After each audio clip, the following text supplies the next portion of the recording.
அநாதி தேவனாகிய இயேசு கிறிஸ்துவின் இனிய நாமத்தினாலே உங்கள் அனைவரையும் வாழ்த்துகிறேன்.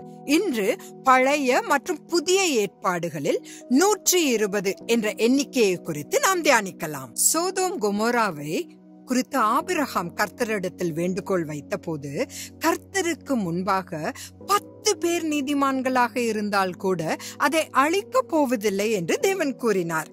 இந்த 10 தான் ஒரு சபையை தொடங்குவதற்கான எண்ணிக்கை. பழைய ஏற்பாட்டில் பொற்கன்றுக்குட்டி சம்பவத்திற்கு பிறகு மோசே மூலமாக 3000 இஸ்ரவேலர்கள் கொல்லப்பட்டனர். ஏனெனில் 12 கோத்திரங்களின் தலைவராக மோசே இருந்தபோது நியாய பிரமாணம் அவர்களுக்கு கொடுக்கப்பட்டது. கர்த்தருடைய உண்மையான ஆட்டுக்குட்டியாகிய இயேசு கிறிஸ்து பலி செலுத்தப்பட்டு 50 நாட்களுக்கு பிறகு 120 சீஷர்கள் மீது பரிசுத்த ஆவி இறங்கிய மேல் வீட்டு அறையில் யூத சபை ஆரம்பமானது.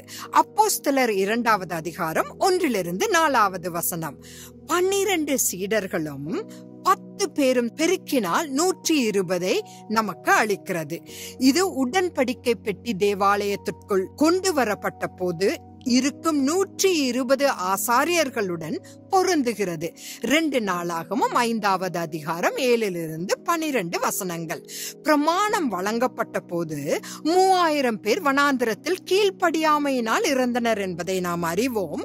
அதே நேரத்தில் அப்போஸ்தலர் நடபடிகளில் 3000 பேர் கிருபையால் காப்பாற்றப்பட்டதை காண்கிறோம். இதை குறித்து சற்று நாம் சிந்திப்போம். நாளை சந்திப்போம். ஆமென்.